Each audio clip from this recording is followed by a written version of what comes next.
सजदे में गिर जाया करें, जो परेशानी है फ़ौरन सजदे में गिर जाया करें, बस रो दें अल्लाह के आगे और बात कर लें अल्लाह से ख्याल, और छोटी छोटी बातें किया करें।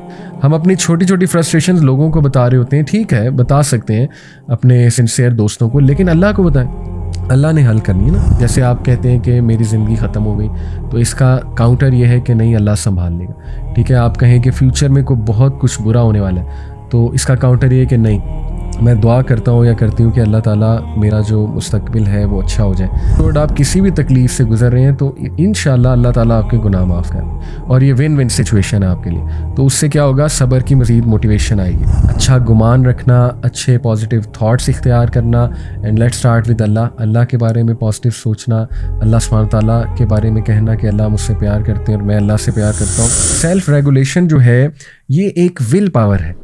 हर इंसान को अल्लाह ने विल पावर दी हुई है, ऐसा कोई नहीं कह सकता मेरे अंदर विल पावर है ही नहीं। और शैतान क्या करता है, उस विल पावर पे अटैक करता है, इतने वसवसे दिला के इंसान को वीक कर देता है, इंसान हार जाता है, खुद ही हार जाता है।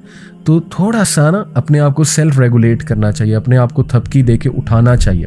देयर विल बी डेज जब आपको कोई नहीं उठाएगा, आपको उठाना पड़ेगा अल्लाह से दुआ करके कि अल्लाह मुझे हिम्मत दे, तो ये करना पड़ता है। तो सेल्फ रेगुलेशन भी प्रैक्टिस से आती है, जितना प्रैक्टिस करेंगे इंशाल्लाह ये विल पावर बढ़ती जाएगी। तो ये वो विल पावर है जो कि लोगों को एनेबल करती है कि वो अपनी वैल्यूज़ और लॉन्ग टर्म गोल्स के मुताबिक इंशाल्लाह उठकर सर उठाकर जिएं, और जो शॉर्ट टर्म प्लेजर है उसकी तरफ वो ना जाएं। और जहाँ तक बात है जी इसकी ग्रैटिट्यूड की, तो वो सेल्फ एक्सप्लेनेटरी है कि शुक्रगुजार होना, अप्रिशिएट करना चीज़ों को, पॉजिटिव सोच रखना, राइट, और नेमतों की तरफ जो है वो गौर करना।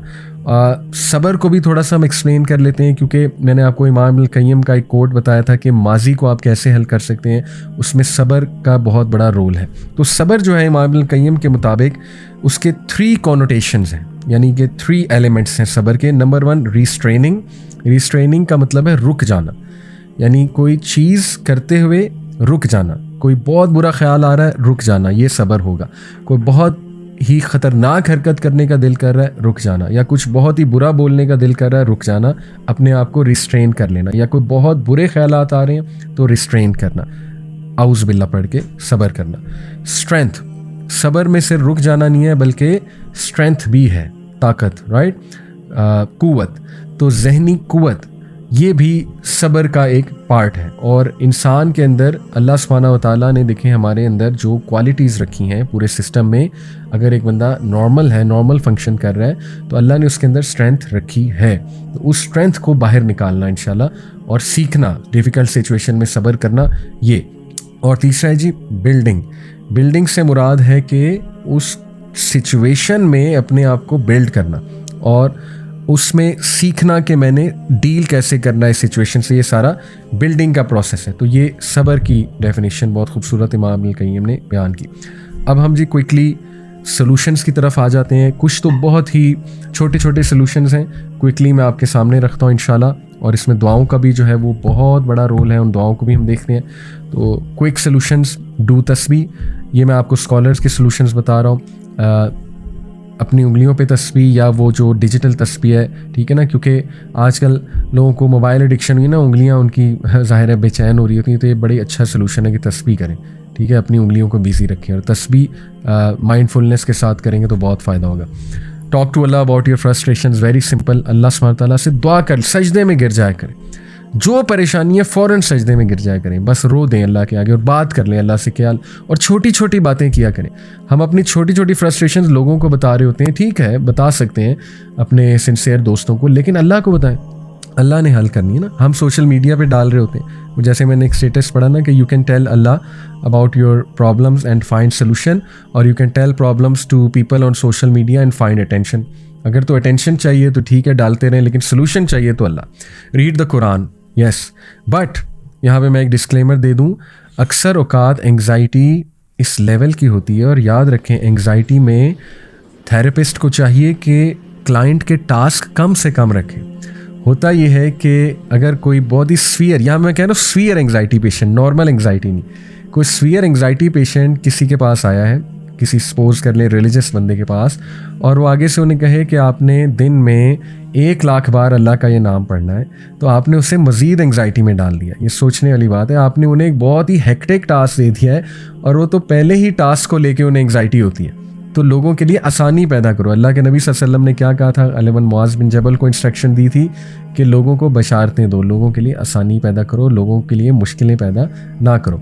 लेकिन हैविंग सेड इट, बेशक ज़िक्र अस्कार में बहुत बड़ा सलूशन है, लेकिन मैं यहाँ पे कहना ये चाह रहा हूँ कि इतने बड़े बड़े टास्क उसको ना दे दिए जाएँ कि उसको मज़ीद एंग्जाइटी होने लगे। तो यस, कुरान पढ़ने से, प्रेयर सुनना और नवाफिल प्रेयर, फ़ौरन एंग्जाइटी इंशाल्लाह ठीक होगी। वज़ू करने से, विज़िट समवन सिक, किसी बीमार की तीमारदारी करने से आपकी एंग्जाइटी ख़त्म होगी। आप कहेंगे यार मैं ऐसे ही परेशान हो रहा हूँ, ये देखो इनकी परेशानी मुझसे बड़ी है।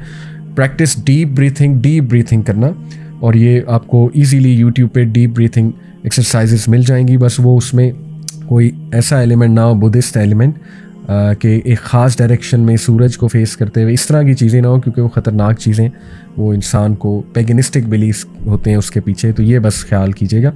Do something nice for somebody, ये एक बहुत बड़ा सलूशन है। किसी के लिए कुछ अच्छा करें, आपको इंस्टेंट रिलीफ इंशाल्लाह एंग्जाइटी से मिलेगा। टेक अ वार्म बाथ और ड्रिंक सम टी, ये भी प्रूवन है साइंटिफिकली कि एंग्जाइटी को ओवरकम करने के लिए एक्सरसाइज, बहुत ज़्यादा डाटा इसके ऊपर हमें मिलता है कि ये प्योरली बेस्ट सोल्यूशन है एंग्जाइटी को कैटर करने का। वॉक करना, ब्रिस्क वॉक करना या एक्सरसाइज करना। टॉक टू अ फ्रेंड, बहुत कोई अच्छा दोस्त है आपका, उसके साथ हंसी मजाक और थोड़ा लाइट मूड टॉक करना, बिल्कुल इससे होता है। ऑर्गेनाइज समथिंग और लर्न समथिंग, बहुत इंपॉर्टेंट है कि कोई जिम्मेदारी लेके कुछ ऑर्गेनाइज करें ताकि आपका माइंड डिवर्ट हो। बहुत अच्छी बात है। इसीलिए कई एंग्जाइटी पेशेंट्स को आपने देखा ना, साइकोलॉजिस्ट कोई टास्क देते हैं, कोई नॉर्मल सा टास्क कि आप अपने घर में कुछ ऑर्गेनाइज करवाएं। इसी तरह आपने स्कूल्स में देखा है कि बच्चों को टीचर्स या वो जो है स्कूल एडमिनिस्ट्रेशन कोई टास्क दे रही होती ताकि इनका जहन इस साइड पे लगे। तो लेकिन ये कि छोटा मोटा, क्योंकि बहुत जो सीवियर एंग्जाइटी पेशेंट है उनको कोई बहुत बड़ा जिम्मा देना ये भी ख़तरनाक हो सकता है। Stretch and exercise, obviously bake, females के लिए बेकिंग इज़ वेरी रिलैक्सिंग, ये मैंने सुना भी है, बाकायदा जो है वो साइकोलॉजिस्ट को कहते हैं कि हाँ फीमेल्स के लिए बेकिंग। प्ले विद सिली पट्टी, ये अब वो एक वो जो होता है बच्चों के खेलने के लिए, आई थिंक कोई मटेरियल होता है और इससे मुख्तलिफ़ चीज़ें बनाई जाती हैं। सर्च इट आउट, मैं आपको बता रहा हूँ साइकोलॉजिस्ट की जो कुछ टिप्स हैं। Practice your affirmations, very important. आप कुछ ऐसी आयात लिखा करें जिसमें अल्लाह के वादे हैं, लिखा करें या सेव कर लें उसकी तस्वीर अपने मोबाइल में, एक फ़ोल्डर बना के उनको बार बार दोहराते रहें, पढ़ते रहें। या कुछ ऐसी चीज़ें लिखा करें कि आई लव अल्लाह, ठीक है ना, and Allah is in control, Allah loves me, और या ये कि इस तरह की एफर्मेशंस लिखी कि Allah has design my life beautifully, या अल्लाह ताला जो है वो कभी भी मुझे गिरने नहीं देगा, ठीक है ना, इस तरह के जुमले, और इनको पढ़ते रहें। This is practising your affirmations, अपने एफर्मेशंस को प्रैक्टिस करें। फिर है रीड या कलर या ड्रॉ और start writing in the journal. ये बहुत एक कॉमन टिप देते हैं साइकोलॉजिस्ट के, जर्नल लिखो और उसमें ये नोट करो जो भी तुम्हारी फीलिंग्स हैं, राइट। या फिर कुछ पढ़ने बैठ जाओ या कुछ कलर करो। कलर बहुत बड़ी टिप है। अब तो टैबलेट्स पे ऐसे एप्लीकेशंस आ गई, you can colour with your smart pen जो होता है उससे, लेकिन अगर वैसे कलर करें, colouring book, that is even better. And draw. फिर cuddle with a pet, very normal tip, cuddling. And try progressive muscle relaxation, you can search it out, ये एक्चुअली क्या है, प्रोग्रेसिव मसल रिलैक्सेशन, ईजीली आपको YouTube पे मिल जाएगा। Sit outside और listen to nature for 5 minute, ज़रा चिड़ियों की चहचहाहट, आसमान पे गौर करें, राइट। थोड़ा सा डीप ब्रीथिंग करते हुए थोड़ा गौर व फिक्र करें, नेचर के साथ कनेक्ट हों। और क्या ही बात है अगर जिक्र करें नेचर में बैठ के।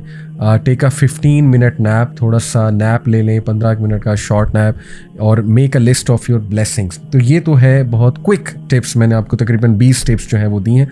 अब ज़रा प्रॉपर टेक्निकल साइकोलॉजिकल टेक्निक्स की तरफ आते हैं। उसमें सबसे पहले कॉग्निटिव रिलीफ स्ट्रैटेजीज़ हैं।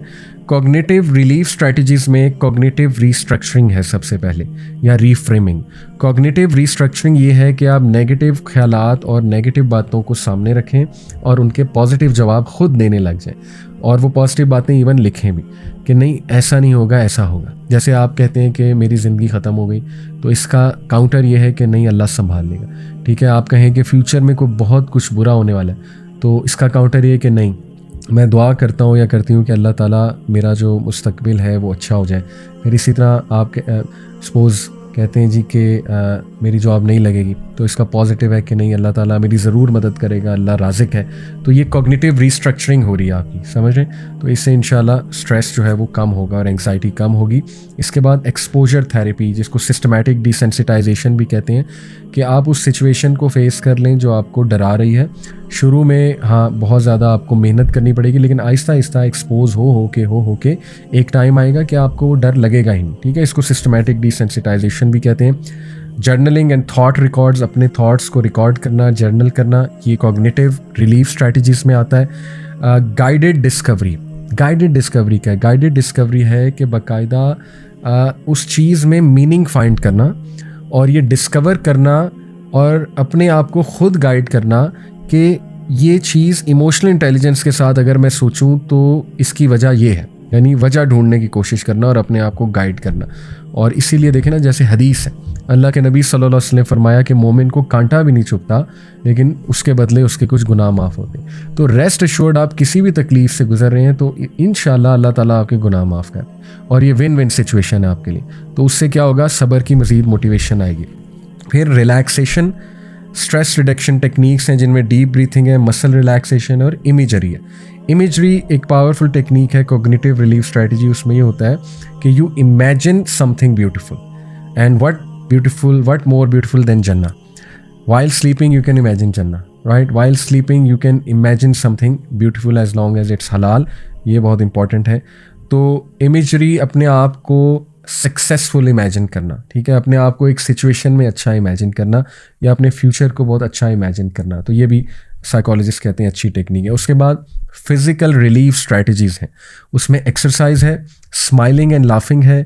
हमारे नबी सल्लल्लाहु अलैहि वसल्लम बहुत स्माइल करते थे और सबसे ज़्यादा स्माइलिंग चेहरा था उनका। और स्माइल प्रैक्टिस कर करके आपको पता है कि पॉजिटिव इमोशंस इंसान के ज़ाहिर है वो बनते हैं, और पॉजिटिव इमोशन से रिलेटेड जो केमिकल्स हैं वो रिलीज़ होते हैं, तो इसलिए इसके फ़ायदे हैं। तो स्माइल करना, चाहे दिल भी ना कर रहा हो फिर भी करना स्माइल की प्रैक्टिस, और यकीन करें इससे स्ट्रेस रिलीज़ होता है, एंग्जाइटी। कनेक्ट विद अदर्स, दूसरों से कनेक्ट करना, जैसे मैंने बहुत सी टिप्स बताई, किसी बीमार की तीमारदारी करना, किसी दोस्त के साथ कनेक्ट करना और लाइट मूड में टॉक करना।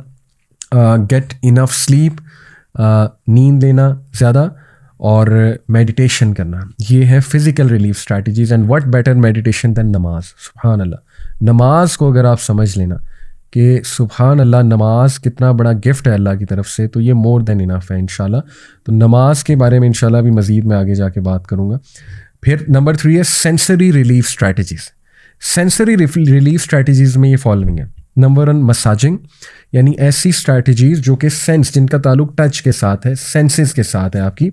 मसाजिंग है इसमें, obviously there are certain points in the body जो स्ट्रेस पॉइंट्स होते हैं, और ऑब्वियसली इसमें मैं कहूँगा कि हिजामा भी है, हिजामा पॉइंट्स भी होते हैं, वो भी एंग्जाइटी पेशेंट्स के लिए हिजामा पॉइंट्स भी होते हैं। और मसाजिंग जो नॉर्मल मसाजिंग है, taking a bath, cold shower या hot shower, listening to something relaxing जिससे आपकी एंग्जाइटी दूर हो। It could be a reminder, a clip, a beautiful story of someone वगैरह वगैरह। Eating something tasty, you are sensing it, right? तो ये भी सेंसरी रिलीफ स्ट्रैटेजीज इन्हें कहते हैं। फिर आ जाता है जी इमोशनल रिलीफ स्ट्रैटेजीज। चौथा, इमोशनल रिलीफ स्ट्रैटेजीज में क्या क्या है? पॉजिटिव थिंकिंग, जिसको कॉग्निटिव रीस्ट्रक्चरिंग में भी हमने डिस्कस किया था, लेकिन पॉजिटिव थिंकिंग, अच्छा गुमान रखना, अच्छे पॉजिटिव थॉट्स इख्तियार करना। एंड लेट्स स्टार्ट विद अल्लाह, अल्लाह के बारे में पॉजिटिव सोचना, अल्लाह सुब्हानहू तआला के बारे में कहना कि अल्लाह मुझसे प्यार करते हैं और मैं अल्लाह से प्यार करता हूँ। फॉरगिवनेस बहुत इंपॉर्टेंट है, माफ़ करना दूसरों को और अपने आप को माफ़ करना सबसे बड़ी बात है। लोग कहते हैं ना अल्लाह मुझे माफ़ नहीं कर रहा, असल में अल्लाह ने माफ़ कर दिया होता है, हम खुद अपने आप को माफ़ नहीं कर रहे होते। तो फॉरगिवनेस प्रैक्टिस करना अपने लिए भी दूसरों के लिए भी, ताकि आपकी एंग्जाइटी कम हो। और एक बात याद रखें कि मैंने बहुत देखा है कि एंग्जाइटी की बहुत बड़ी वजह ना हकूकुल इबाद में कोताही होती है। हमने किसी ना किसी के साथ कोई ज़्यादती की होती है, ये भी हमें देखना है, ठीक है? कि ऐसा ना हो कि हमारे एंड पे कोई मसला हो और हमें पता भी ना हो।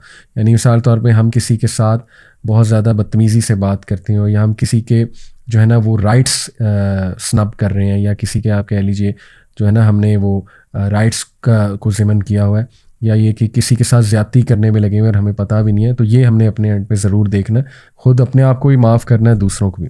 Talking therapy emotional relief strategy है, अपने आप से बात करना। सेल्फ टॉक बहुत ज़बरदस्त चीज़ है, सेल्फ टॉक करना, थपकी देना, ठीक है ना, इमोशनली स्ट्रॉन्ग करना अपने आप को कि कर लोगे इंशाल्लाह, यू कैन डू इट। और ज़ाहिर है कि लोगों से भी, सिंसियर लोगों से भी बात करना। काउंसलिंग एंड थेरेपी, किसी से काउंसलिंग ले लेना, ये भी बिल्कुल इसमें आता है। जर्नलिंग करना और लिखना बैठ के। और इसके अलावा देखें, तवक्कुल का बहुत बड़ा रोल है एंग्जाइटी फ़ाइट करने में, और तवक्कुल पे ऑलरेडी मैं लेक्चर्स दे चुका हूँ, आप देख सकते हैं चैनल पे 2 लेक्चर्स दिए, एक है अंडरस्टैंडिंग तवक्कुल और दूसरा है स्टोरीज़ ऑफ तवक्कुल। बैलेंस डाइट बहुत इंपॉर्टेंट है, सुन्ना डाइट स्पेशली, उसको जो है रिसर्च करें, व्हाट इज़ सुन्ना डाइट, कोशिश करें आप सुन्ना डाइट ज़्यादा से ज़्यादा खाएं, अल्लाह की तरफ से बरकत भी आएगी और अपनी बॉडी को रेस्ट भी देना।